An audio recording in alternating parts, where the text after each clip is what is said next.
record this real quick.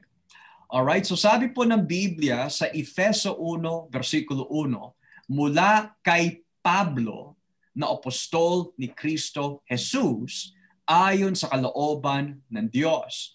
Now, makikita nyo po sa Bagong Tipan, which contains 27 books, majority, if not kalahati po of the 27 books na nakasulat po sa Bagong Tipan, si Apostol Pablo ho ang nagsulat po niyan. So, because the book of Hebrews is still debated kung sino po nagsulat po niyan, may nagsasabi po daw si Lucas ang nagsulat, may nagsasabi si Apollos ang nagsulat, may nagsasabi po si Clement of Rome, may nagsasabi din po si Pablo. So, we cannot determine who exactly wrote the book of Hebrews. And therefore, yung precise order ng mga naisulat po ni Apostol Pablo, masasabi po natin, are 13 books, 13 letters, we could say, ang naisulat po niya out of the 27 na nakikita po natin na nakasulat sa Bagong Tipan.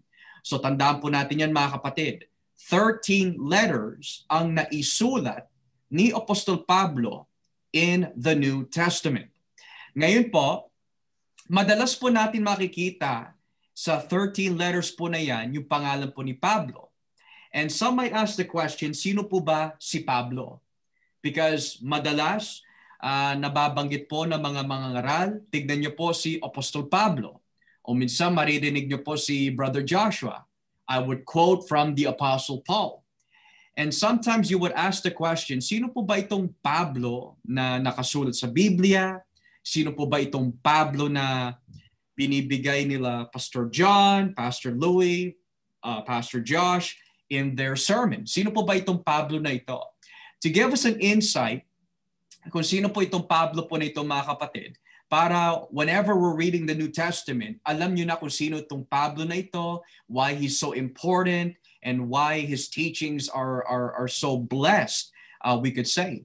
Is because itong Pablo po na ito, sa Aklat po ng mga Gawa, kung ating po bubuksan, Aklat ng mga Gawa, Kapitulo 7, siya po ay dating isang persecutor ng iglesia. Okay? So basahin po natin dito sa Aklat ng Gawa, Kapitulo 7, versikulo 57, verse 57. Okay? So yung babasahin po natin ay isang parte ng pag-uusig na makikita po natin sa Book of Acts. At yung inuusig po na Kristiyano ho dito ay si Esteban, or sa wikang English, Stephen. Okay? Now, verse 57 na Aklat ng mga Gawa, Kapitulo 7. Sumigaw ang mga miyembro ng korte at tinakpan nila ang kanilang mga tenga para hindi nila marinig ang sinasabi ni Esteban. Verse 58 or verse 57. At sabay-sabay silang sumugod sa kanya. 58. Kinaladkad nila si Esteban palabas ng lungsod at binato. Hinubad ng mga saksing laban kay Esteban ang kanilang balalbal at iniwan sa isang binatang ang pangalan ay Saulo. Now, sino po yung Saulo na yan? Yan po ang Pablo bago po siya na born again. Ang pangalan po niya mga kapatid noon, bago po siya na born again, ay Saulo. Okay? So verse 59. Habang binabato nila si Esteban, nananalangin siya. Sinabi niya, Panginoon Jesus, tanggapin niyo po ang aking espiritu.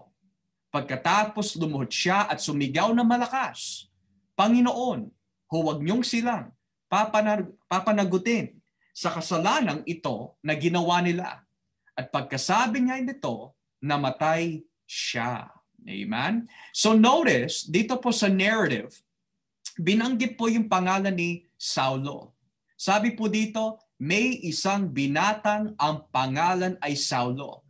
Now, bakit po binanggit po yung pangalan ni Saulo doon po sa time nung inuusig po si Esteban? Ano po ba ang parte? Ano po ba ang role ni Saulo kung bakit binanggit po ang kanyang pangalan nung pinapatay si Esteban? Well, buksan po natin in the next chapter. Dito po tayo sa Kapitulo 8, versikulo 1 hanggang 3. Basahin po natin.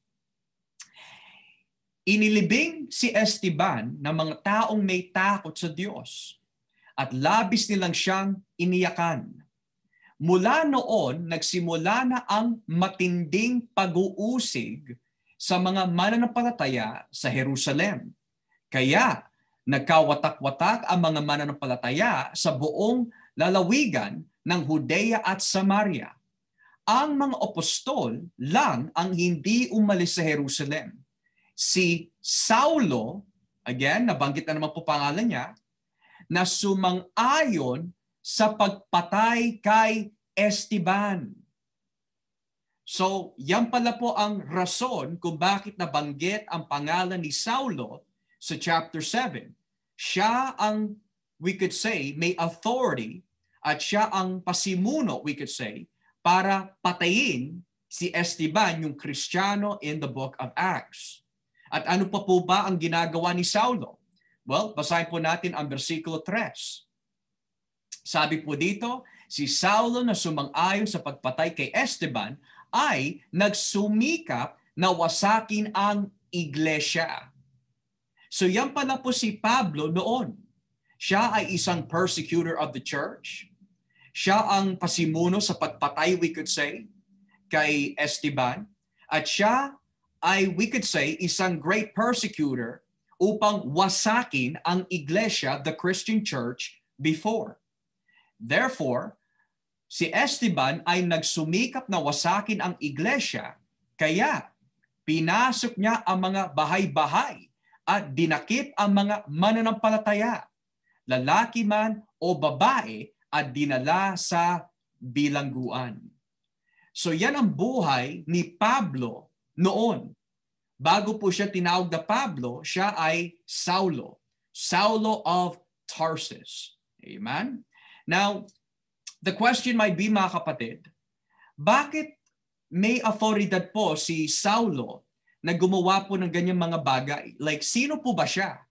Bakit he has so much authority within the religious group kung bakit niya nagawa na utusan at even, we can even say, magbigay ng batas na kunin at ipakulong ang mga mananampalataya sa panahon po na yan?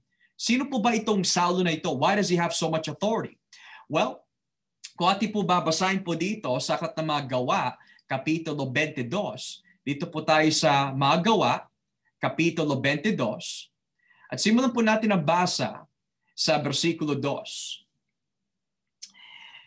Nang marinig ng mga tao na nagsalita siya sa wikang Hebreyo, lalo silang tumahimik.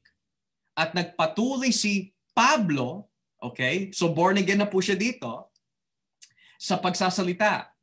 So pag binasa po natin ang verse 3, nagpapatotoo po siya about yung buhay po niya noon. So ito po yung buhay ni Pablo po noon. Ako'y isang Hudyong ipinanganak sa Tarsus, na sakop ng Cilicia, pero lumaki ako rito sa Jerusalem. Dito ako nag-aral at naging guro ko si Gamaliel. Now, hinto muna po tayo dito. Bakit po nagkaroon si Saulo, also known as Pablo, ng great authority sa panahon po na yon, bago po siya na born again? Is because siya po ay isang estudyante ni Gamaliel. Now, kung titignan niyo po ang history ng mga Hudyo sa panahon po nila Pablo, si Gamaliel ay isang respetadong guro ng Israel. Siya po ay isang Pariseo. Siya yung namumuno sa mga Pariseo. Isang respetadong Pariseo. At talagang marami po siyang alam sa kautusan. And therefore, the reason why si Apostol Pablo, also known as Saulo, bago po siya na born again, ay napakatalino at marunong sa kautusan dahil siya ay nag-aral sa isang guro na ang pangalan Gamaliel.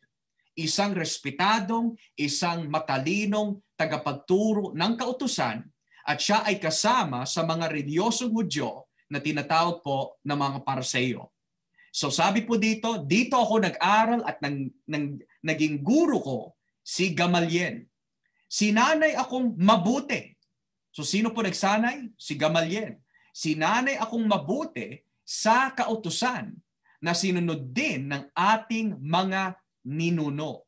Gaya ninyo ngayon, magsigasig din akong naglilingkod sa ating Diyos. And then it says in verse 4, inusik ko at sinikap na patayin ang mga sumusunod sa pamamaraan ni Jesus. Hinuli ko sila at ikinulong, lalaki man o babae. So, kita po natin mga kapatid, kung babalikan po natin ang Efeso Kapitulo 1, nung sabihin po ng Biblia mula kay Pablo, the reason why binanggit po ni Paul ang kanyang pangalan po dito is to help the readers know kung sino po talaga siya. To help the readers know by identifying kung sino po yung nagsusulat. Now, maaari maitanong po ng iba, bakit na iba yung pangalan po ni Saulo at naging Pablo? Well, what we do know in the book of Acts, when you read it in your own time, pagkatapos po na na-born again si Saulo, bigla na lang po nakasulat sa aklat ng mga gawa na ang pangalan na po niya ay Pablo. Biglang nabago po ang kanyang pangalan. Now the question might be, paano po siya nabago is the question. Nabago po siya in the book of Acts chapter 9. Nung dadalhin na po niya yung batas para huliin ang mga Kristiyano, biglang nagpakita si Jesus. And nung nagpakita si Jesus on the road of Damascus, sa aklat po ng Acts chapter 9, biglang nabago ang buhay ni Saulo. At ito po sinasabi po sa aklat ng mga gawa, kung ating po bubuksan. Ang Gawa, Kapitulo 9. And then, sabi po dito, verse 3, nang malapit na si Saulo sa lungsod ng Damascus, bigla siyang napalibutan ng nakasilaw na liwanag mula sa langit. Natumba siya at may narinig siyang tinig na nagsasabi, Saulo, Saulo, bakit mo ako inuusig? Sumagot si Saulo, sino po ba kayo? Sinagot siya ng tinig, ako si Jesus na iyong inuusig. Tumayo ka at pumunta sa lungsod at doon ay may magsasabi sa iyo kung ano ang dapat mong gawin. Amen? So ano po yung naging resulta nung na-encounter po ni Saulo si Jesus? Well, versikulo 7. Hindi makapagsalita ang mga kasama ni Saulo. Nakatayo lang sila na natigilan, nakarinig sila ng boses pero wala silang nakita. Tumayo si Saulo, pero pagmulat niya'y hindi na siya makakita. Kaya inakay na lang siya ng mga kasama niya hanggang sa Damascus. 3 araw siyang hindi nakakita at hindi siya kumain o uminom. Now, kung ipagpapatuloy po natin ang basa, napakaganda po ng testimony po ni Pablo. Versikulo 10. Doon sa Damascus ay may isang tagasunod ni Jesus na ang pangalan ay Ananias. Nagpakita sa kanya ang Panginoon sa isang pangitain at sinabi, Ananias. Sumagot siya, Panginoon, bakit po? Sinabi ng Panginoon sa kanya, pumunta ka sa daan na tinatawag na Matuwid at doon sa bahay ni Judas. So if you remember, Sister Helen, may Judas din po na binabanggit. Hindi po ito si Judas Iscariote, pero ibang Judas po ito. Sabi po dito, at doon sa bahay ni Judas, so it's another Judas, ay hanapin mo ang taong taga Tarsus na ang pangalan ay Saulo. Nananalangin siya ngayon. At ipinakita ko sa kanya sa pamamagitan ng isang pangitain na pumasok ka sa kinaroroonan niya at pinatungan mo siya ng kamay para muling makakita. Amen? So, inutos po ng ating Panginoon ang isang lingkod ng Diyos na si Ananias upang patungan at ipanalangin itong Saulo na naka-encounter po kay Kristo. Pero ano po sabi ni Ananias? Versikulo 13. Pero sumagot si Ananias, Panginoon, marami po akong nababalitaan tungkol sa taong iyon na malupit siya sa iyong mga pinabanal sa Jerusalem. Narito siya ngayon sa Damascus at binigyan siya ng kapangyarihan ng mga namamahalang pari na huliin ang lahat ng kumikilala sa inyo.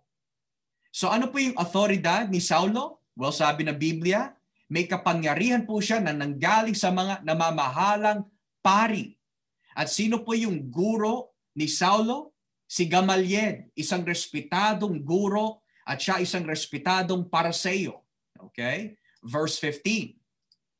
Pero sinabi ng Panginoon kay Ananias, dumakat ka dahil pinili ko siyang maglingkod sa akin para ipakilala niya ako sa mga hindi Hudyo. Tandaan niyo po ito mga kapatid. I-highlight niyo na po yan. Ano po yung rason at layunin ng Diyos kung bakit tinawag si Saulo at kung bakit niya ililigtas si Saulo? Basahin po natin muli. Sabi ng Panginoon kay Ananias, dumakat ka dahil pinili ko siyang maglingkod sa akin. At bakit po siya pinili ng Diyos? Ito ang dahilan. Para ipakilala niya ako sa mga hindi Hudyo at sa kanilang mga hari at sa mga Israelita. So notice the very key words here. Pinili ko siya maglingkod sa akin. So pag sinabi pinili, kasama na rin po dito yung saving power of God. Hindi ka pwede piliin ng Diyos if you're not saved. Kasi the whole purpose of God choosing you is to save you. And when God chooses to save you, may ibibigay po siya ng misyon sa atin. Yung kay Pablo, nung pinili ng Diyos si Pablo, yung misyon na binigay ng Diyos kay Pablo is para maipakilala niya ako sa mga hindi Hudyo at sa kanilang mga hari at sa mga Israelita.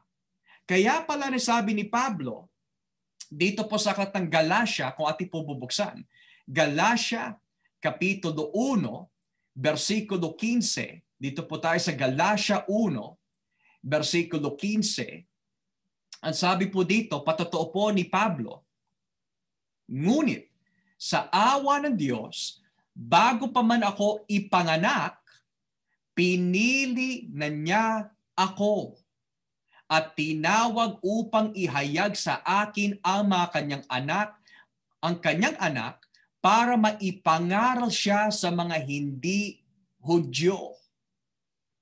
Now notice this. Tumutugma yung nakita po natin sa aklat ng mga Gawa, Kapitulo 9, sa sinabi po ni Pablo dito po sa Galatia 1, versikulo 15. Sabi po ng Panginoon kay Ananias sa aklat ng mga Gawa, pinili ko si Saulo para maglingkod sa akin para siya ang magpapahayag sa mga hindi Hudyo. At sabi naman po ni Pablo, ako ay tinawag ng Diyos at pinili ako bago pa ako ipanganak upang ihayag sa akin ang kanyang anak para maipangaral siya sa mga hindi Hudyo. Malinaw po ba mga kapatid kung sino po si Pablo? Kung sino po si Saulo? Now, balikan po natin ang Efeso Kapitulo 1. So now that we see a brief biography kung sino po itong Pablo po na ito, mauunawaan na po natin yung the next few sentences. Mula kay Pablo na apostol ni Kristo Jesus. Okay?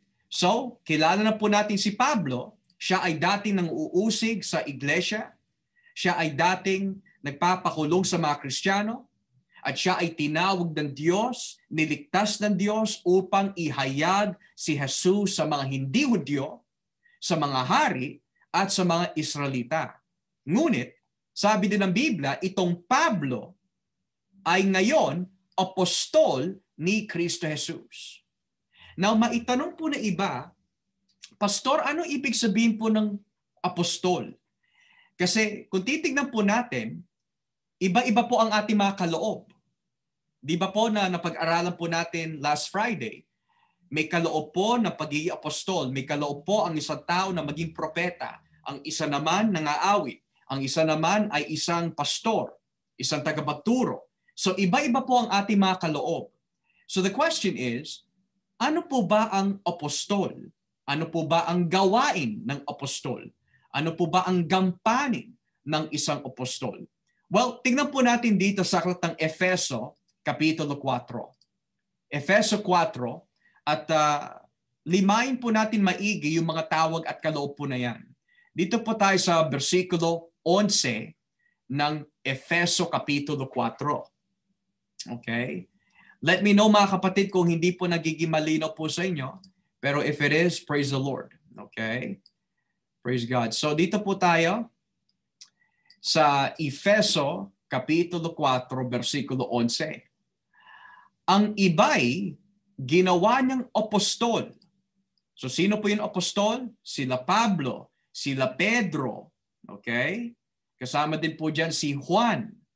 Mga apostol ho yan. At ang iba'y propeta. So ang propeta ay iba sa apostol. And then may sinasabi, ang iba'y mangangaral ng magandang balita. Ito po ay tinatawag na evangelista, an evangelist. Iba rin po yan sa apostol. At ang iba naman ay pastor at guro. So although ang pagiging apostol, propeta, evangelista, pastor or guro, although ang kanilang ministeryo is focused on teaching the Word of God, sharing the Word of God, ngunit when it comes to church order, nagkakaiba po sila in their office. So the question might be, ano po ba ang apostol? Kung palalawakin po natin ang kahulugan ng pagiging apostol, the meaning of apostle or apostle is messenger. Messenger of the new covenant. Siya ay isang sugo ng Diyos. Tandaan po natin ito mga kapatid. Pag sinabi apostol, ito ay isang sugo ng Diyos at bitbit at dala niya ang mensahe ng bagong tipan. Ang apostol ay isang sugo ng Diyos na bitbit at dala niya ang mensahe ng bagong tipan. Okay? Yan ang apostol. He is the messenger and the message bearer of the New Testament. Yan ang apostol. Now, notice how apostol ang nangunguna po dito. The question might be, why? Kasi ang mga apostol, mga kapatid, sila yung gagamitin ng Diyos na maging pundasyon para maitayo ang iglesia. So ang bawat doktrina na nakikita po natin sa bagong tipan, ang pagpapaliwanag ng mensahe ng bagong tipan, ay ginamit ng Diyos yung mga apostol para sa ganyang klaseng misyon. Para ipaliwanag ang kahulugan ng bagong tipan, maipangaral ang kahulugan ng bagong tipan, at maipangaral din ang magandang balita sa panahon po nila, yung mga apostol ang ginamit for that. Okay? Kaya sabi po dito ng Biblia, sa aklat ng Mateo 16, para makuha po natin yung starting point of apostleship, Mateo 16, at buksan po natin or basahin po natin dito sa versikulo, dito po tayo sa versikulo 15. Mateo 16, versikulo 15. Okay? Dito po talaga nagsisimula yung pagiging apostol. Sabi po dito, tinanong sila ni Jesus, pero sa inyo, sino ako? Verse 16. Sumagot si Simon Pedro, kayo po ang Kristo, ang anak ng Diyos na buhay. Sinabi ni Jesus sa kanya, pinagpala ka ng Diyos, Simon, na anak ni Jonas, sapagkat hindi tao ang nagpahayag sa iyo ng bagay na ito, kundi ang aking Ama na sa langit. At ngayon, sinasabi ko sa iyo na ikaw si Pedro, look at this, at sa batong ito, itatayo ko ang aking iglesia. At hindi ito malulupig kahit ng kapangyarihan ng kamatayan. So notice yung sinabi ni Kristo. Dahil kinonfess ni Pedro na si Jesus ang Kristo, sabi po ni Kristo kay Pedro, sa batong ito, sino po yung bato na tinutukoy po dyan? Most likely it's a reference to Peter. At sa batong ito, itatayo ko ang aking iglesia. So, Dito po nagsimula yung pagiging apostol ng mga alagad ni Kristo. Sila ang gagamitin ng Diyos upang ipahayag at ipaliwanag at maibigay ng Diyos ang kanyang doktrina sa mga tao na yan upang maitayo ang iglesia. So kumbaga po, ang mga apostol is the foundation of the church, pero ang nagtatayo po sa kanila is the Lord Jesus Christ. Kaya tignan niyo po yung gampanin po ng dalawa. Ang sabi po dito, ikaw si Pedro at sa batong ito, foundation, itatayo ko ang aking iglesia. So si Kristo ang nagpapalago, si Kristo ang nagbe-build, si Kristo ang magtatayo sa kanyang iglesia. At hindi ito malulupig kahit ng kapangyarihan ng kamatayan. So, an apostle, mga kapatid, is someone who carries the message of Christ and proclaims the message of Christ. And then, through that message, doon itatayo ng Panginoon ang kanyang iglesia sa mga apostol at sa kanilang doktrina. Tandaan po natin yan.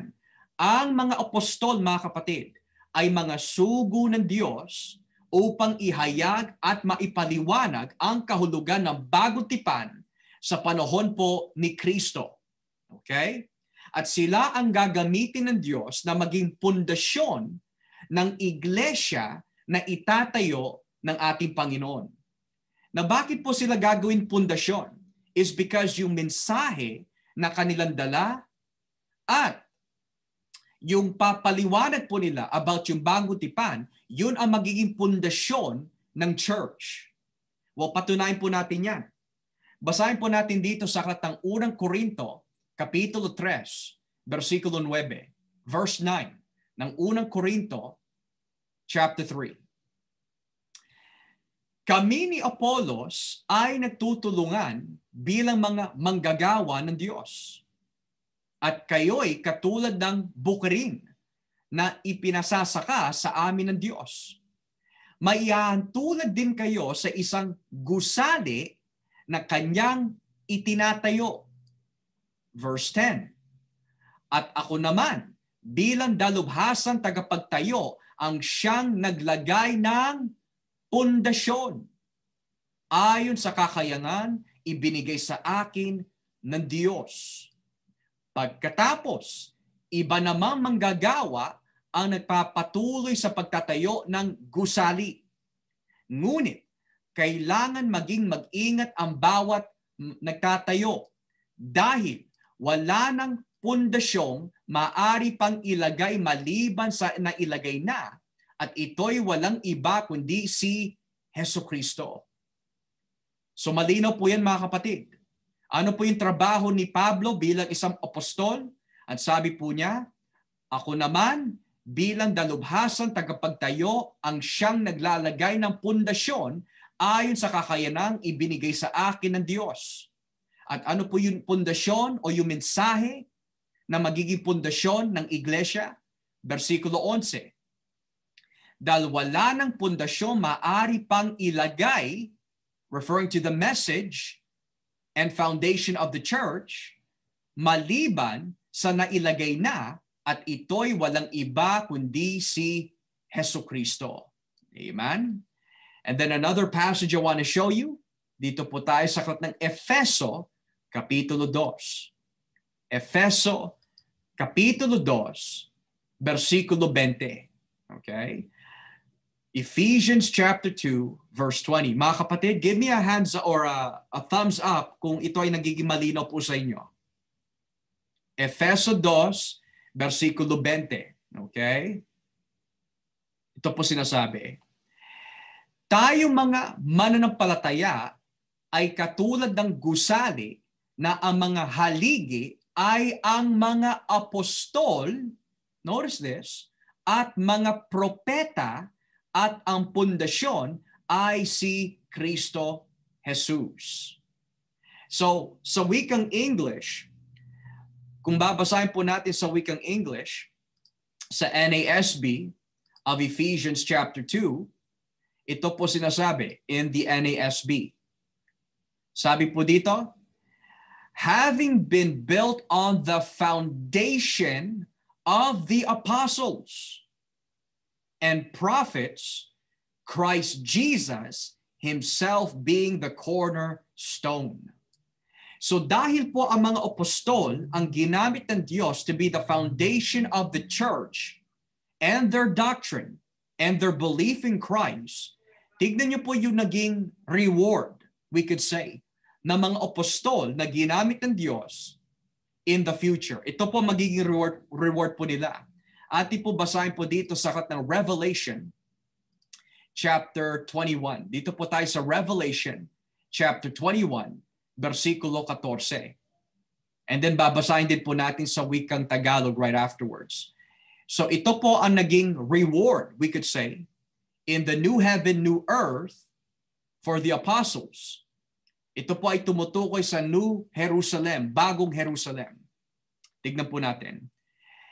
And the wall of the city had 12 foundation stones, and on them were the 12 names of the 12 apostles of the Lamb.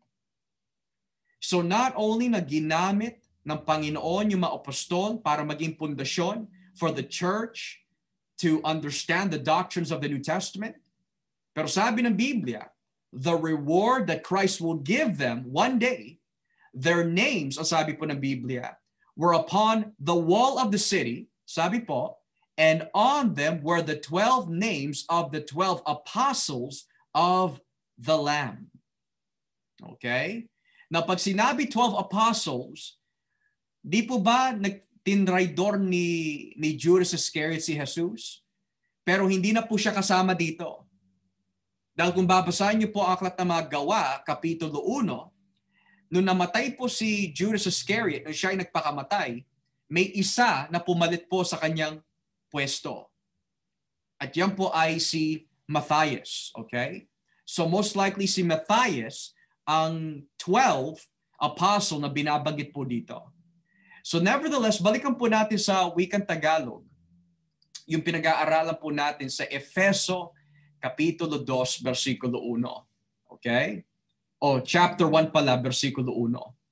So, sabi po ng Biblia, mula kay Pablo na apostol, na maari maitanong po ng iba, Pastor, sa panahon po ba natin ngayon, meron pa rin kaya mga apostol? And to my understanding of the scriptures, mga kapatid, wala na ho yan. Wala na po talaga mga tunay na apostol. Bakit po? Because to be an apostle of Jesus Christ, mga kapatid, number one, you must be the foundation of the church doctrine. Yung doktrina na sasabihin ng mga apostol, yun ang magiging foundation of the church. At dahil ang church ay tinayo na ng ating Panginoon, at dahil po ang church, alam na po nila yung doktrina of the grace of God, therefore, there is no need for apostles. Okay? There is no longer need for apostles. Tapos na ho yun. Natapos po yun sa panahon po ni John. Siya po yung huling apostol, we could say, na nabuhay at namatay. So nung namatay po si Apostle John, wala na po tinawag na apostol right after that. Tandaan po natin, mga kapatid. So that office is done na. Kasi the purpose of an apostle is to explain the doctrines of the New Testament at maitayo ang iglesia ng ating Panginoon. At yun ay nangyari na. Therefore, wala na po tunay na apostol. Okay? Now, another interesting thing about being an apostle, to be an apostle of Jesus Christ, sa panahon po na yan, you must have seen the Lord physically.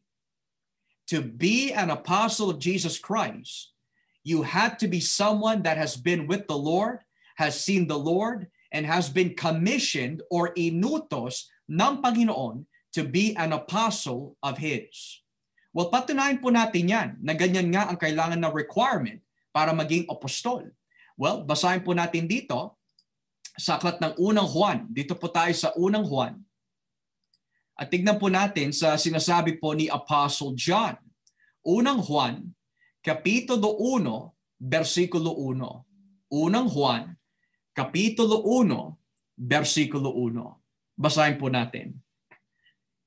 Ipinapahayag namin sa inyo ang tungkol sa Kanya na mula pa sa simula ay nariyan na.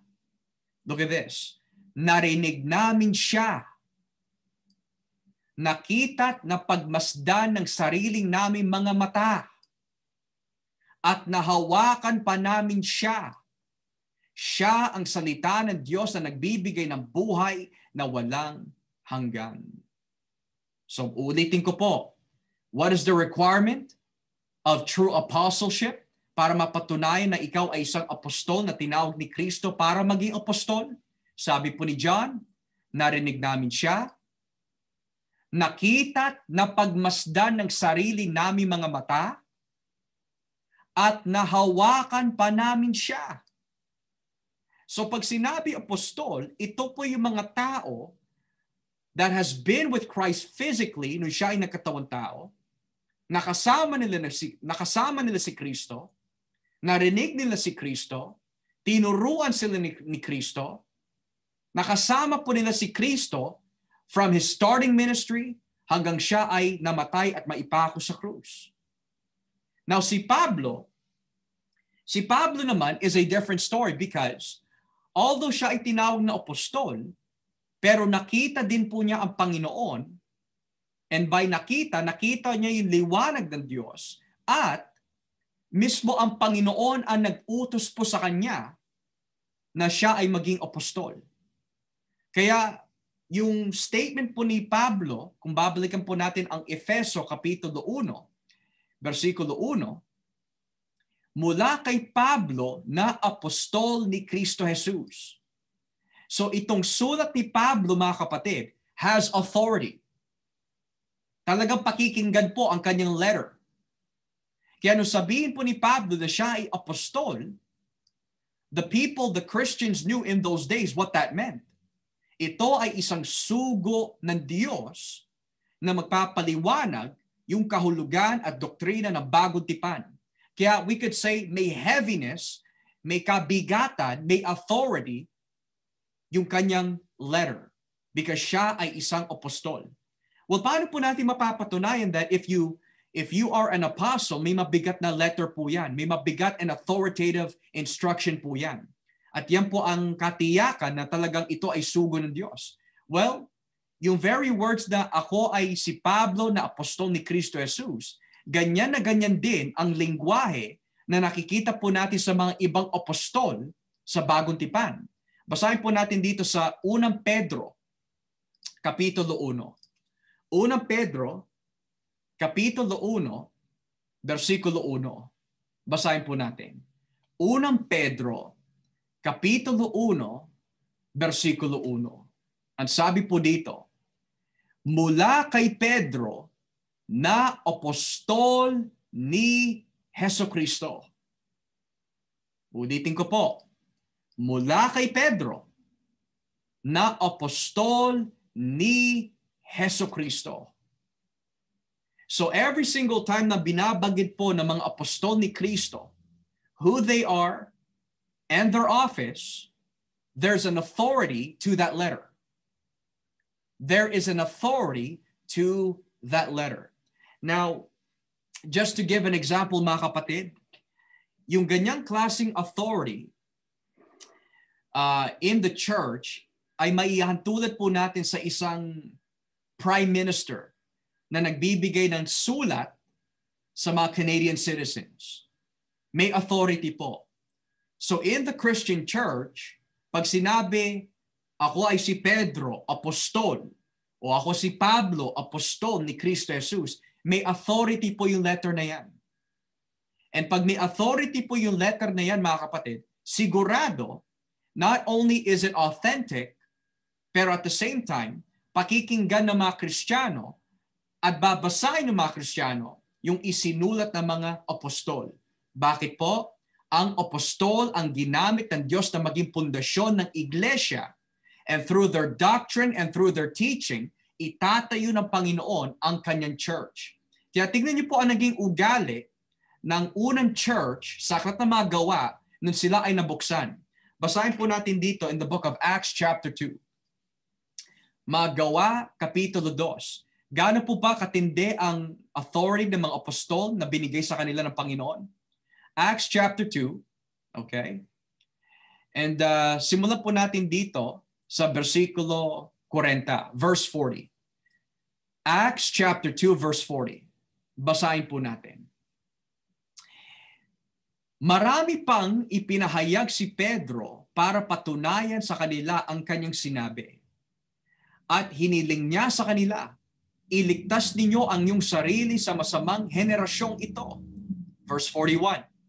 Marami ang naniwala sa kanyang mensahe at nagpabautismo agad sila. Nang araw na iyon, mga 3,000 tao ang nadagdag sa mga mananampalataya.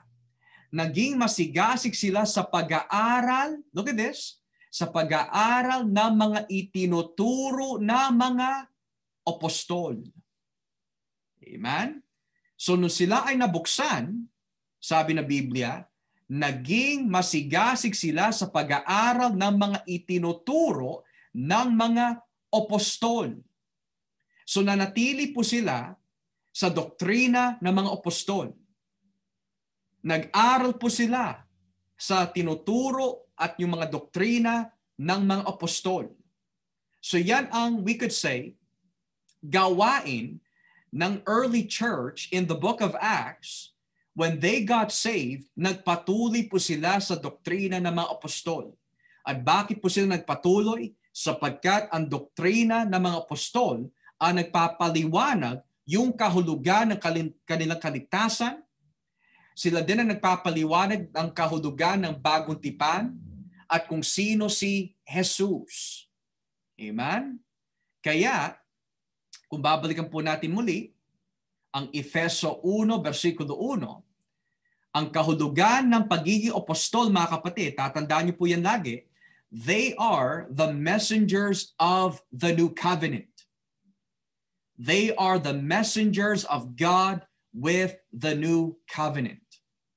So, patuloy po ang basa.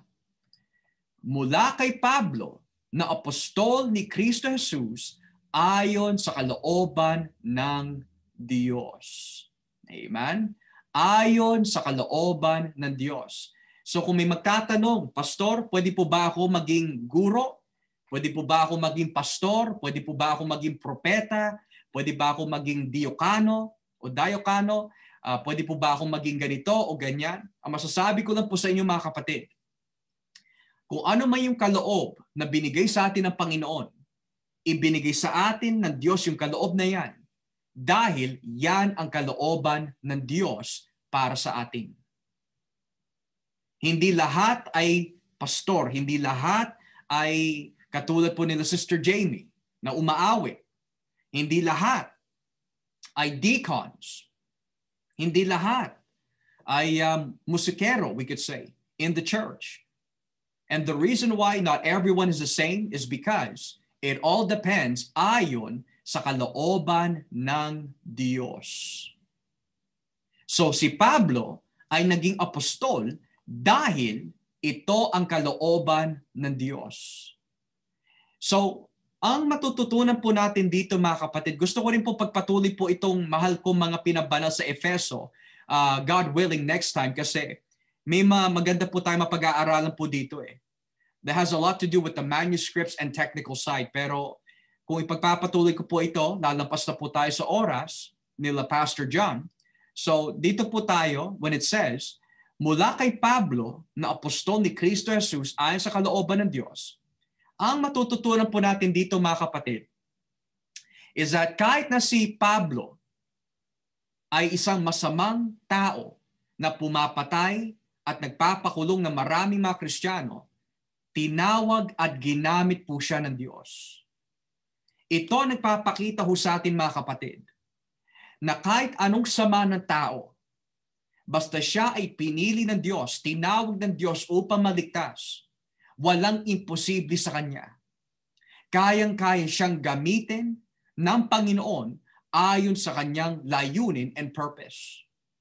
Nakita po natin yung biography ni Pablo. Siya ay isang nanguusig sa iglesia. Siya ang rason kung bakit namatay si Stephen. And yet, tinawag po siya ng Diyos.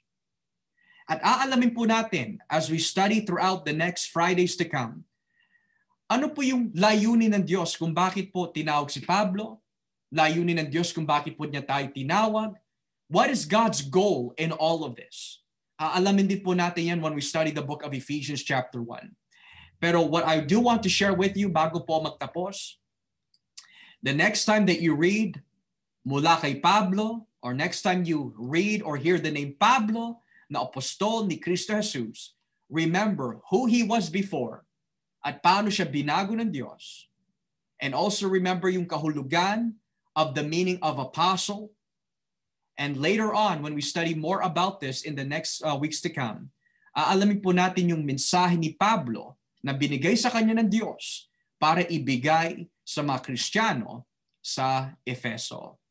So, nawa po mga kapatid, sa ating pag-aaral po sa versikulo 1 ng Efeso Kapitulo 1, although we've only dealt with yung first clause, tatalakayin po natin hopefully yung second clause and verse 2 sa darating po na Friday. Nawa po meron po tayo natutunan sa ating pag-aaral nitong gabi. Hopefully we've come to understand who Paul is. We've come to understand what apostleship is all about. And the term apostle or yung gift of apostleship, wala na po yan ngayon. There's no more apostles today because natapos na po yung ganyang klaseng gampanin and office sa panahon po ng mga early church. Okay? So natapos na po yan within the first century. Wala na po apostles today because naitayo na ni Kristo ang kanyang iglesia. The foundation has been laid. The church has been built. And therefore, there is no more need for apostles. Okay? God is still continuing to build the church, pero the churches are built upon the foundation and doctrine of the apostles. So, if everything has been clear mga kapatid, kung may mga katanungan po tayo, we can answer that sa kalooban po ng Diyos right after we pray. So, if I can get, let's say, Brother Nelson, kung ayos lang po, to do the closing prayer, that would be great po. Thank you po, Brother Nelson.